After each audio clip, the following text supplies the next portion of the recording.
A waiting game, World Cup deadlock. How did it ever come to this? That the World Cup might not be shown in Singapore would be unimaginable.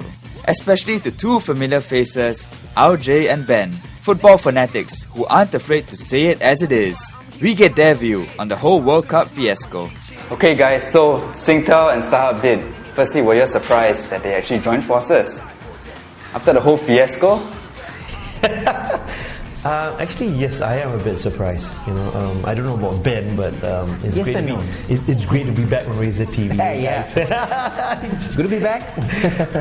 I was a bit surprised after all the fiasco with the startup box, between Starhub and SingTel and this and that, and what's the fuss?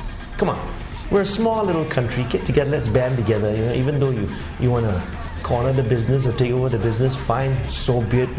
As for me, if you got something good, fine, I'll sign up for it.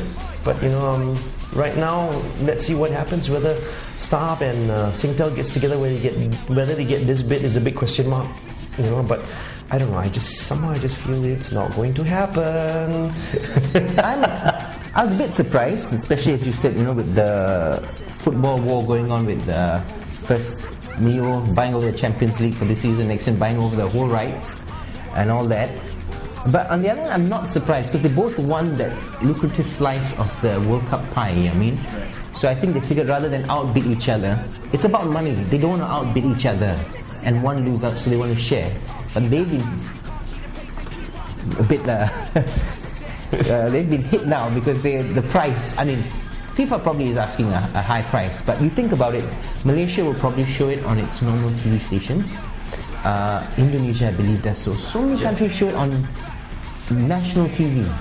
It's been a while since we used to watch a World Cup on Channel 5, but those were good times. I remember the 1990 World Cup was all on Channel 5. The government should step in and say, okay, we are making money off your licensing, but here you go. Every 4 years, we're going to give you the World Cup. We're going to do a good job, and we're going to give it to you.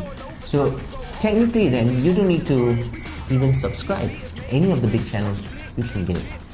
The government has the money. Let's not kid ourselves. And doing this in Thailand, in fact, if Malaysia will be doing it as well. You probably get on TV3, RTM and stuff. Yeah. So I think this is one reason where the government could step in and say, look, we're going to do something for the people.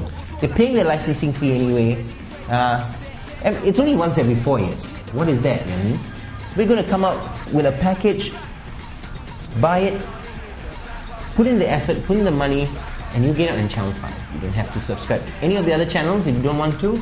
Let them subscribe as well if they want to, pay for it as well, and let them come up with a quality product. But you see, the government doesn't see this as a worthwhile investment. With not even the government coming to our rescue, will the telcos buckle, or will the consumer be caught in yet another price war? This is my opinion. I don't think it's going to happen. I think one of them will just pick it up and just go ahead with it. Because now, let's face it, Star is going to lose a lot of, should I say, customers. You're talking about 500,000, correct me if I'm wrong, 500,000 people are actually watching football in Singapore. Now, 500,000 times X amount of dollars per month.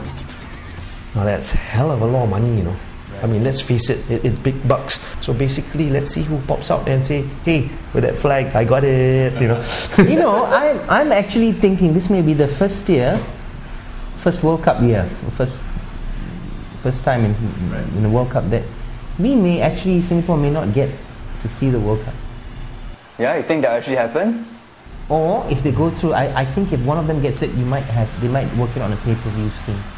It's all about money, which shouldn't come as a surprise, considering how much money there is in the sport now. But is FIFA being too greedy? We ask RJ and Ben in the next clip.